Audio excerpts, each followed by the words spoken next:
Halo,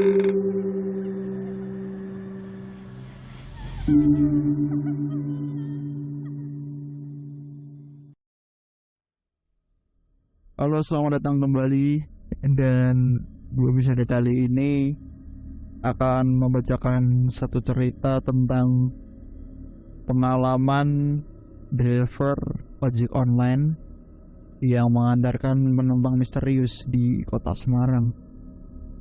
Kejadian ini tuh terjadi sudah kurang lebih 2017 yang lalu, dan ini diceritakan langsung oleh driver ojek online-nya, yaitu Oki Himawan, Pak Oki. Ia menceritakan pada kolom Facebook ini. Ini langsung saja kita bacakan ceritanya.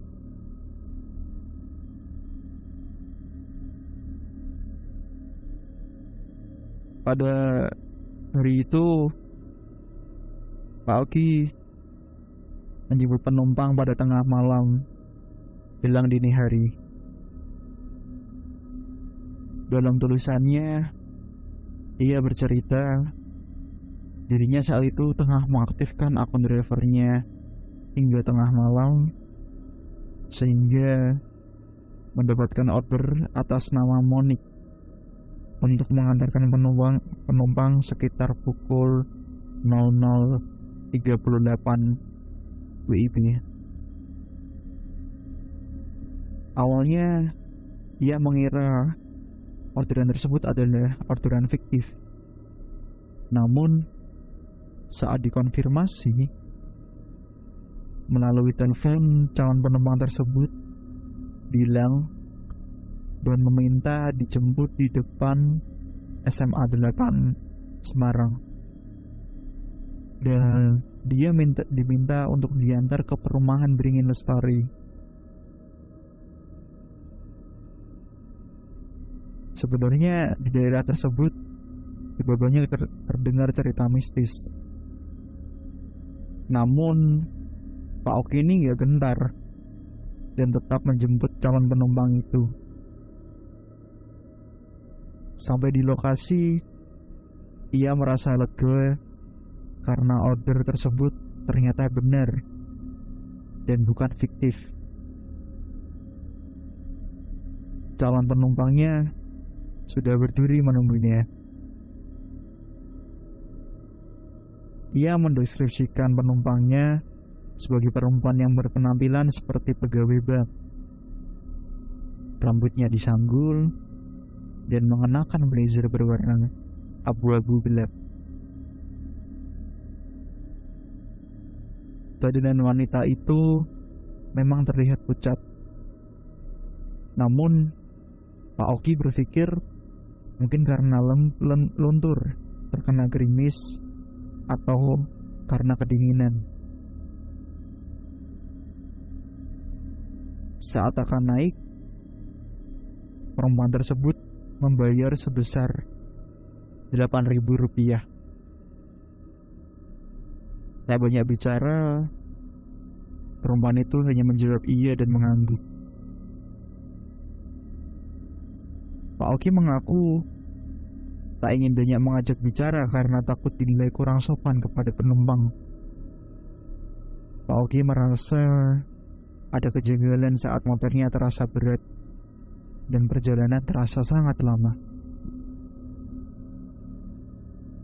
Hal yang tidak enak dirasakan oleh Pak Oki, tapi dia tetap berusaha buat profesional. Namun kehorroran itu semakin menjadi ketika motor melewati jembatan Beringin yang dikenal angker karena banyak kasus kecelakaan di sana. Pak Oki bertanya kepada perempuan tersebut,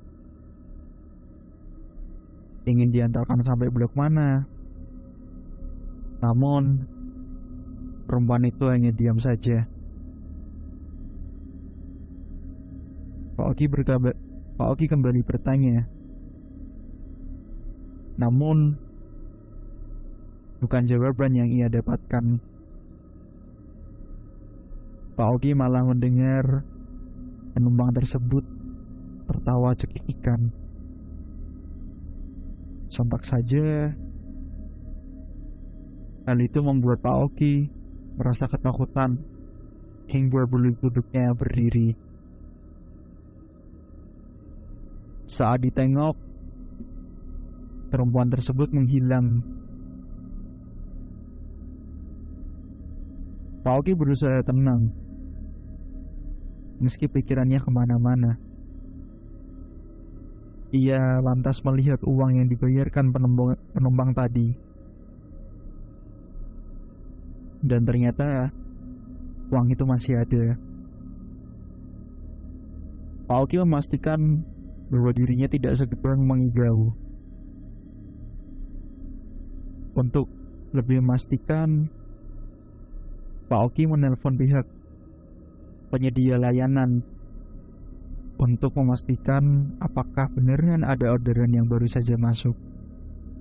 Dan customer service-nya pun menjawab, benar, ada order masuk, namun bukan atas nama Monik, melainkan atas nama Adi.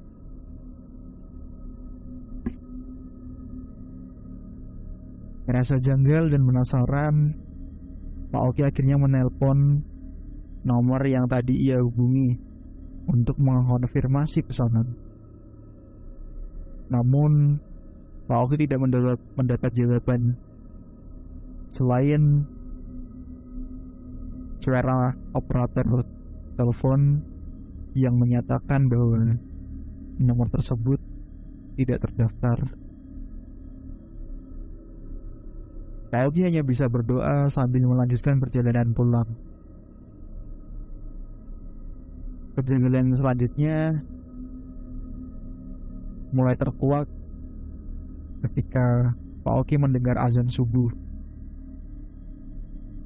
Ia merasa perjalanannya itu sangat lama, padahal seharusnya jarak tempuhnya hanya sekitar 10 menit.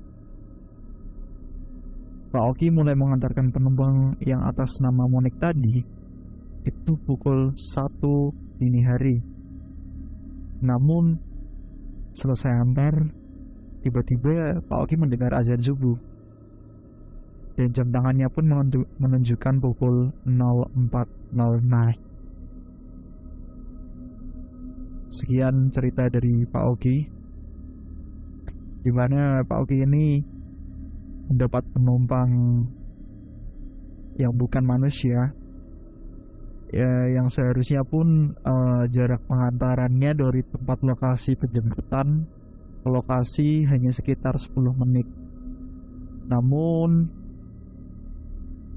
Pak Oki merasa tadi perjalanannya sangat lama, dan setelah penumpang itu menghilang, tiba-tiba gak lama Pak Oki mendengar suara azan subuh. Lalu jam tangannya menunjukkan pukul 4 pagi, yang dimana perjalanan yang seharusnya 10 menit menjadi 3 jam perjalanan. Sekian untuk episode kali ini. Untuk teman-teman yang mungkin memiliki cerita atau pengalaman mistis, bisa kirimkan sesuai deskripsi video di YouTube. Terima kasih sudah mendengarkan, dan sampai berjumpa di episode selanjutnya.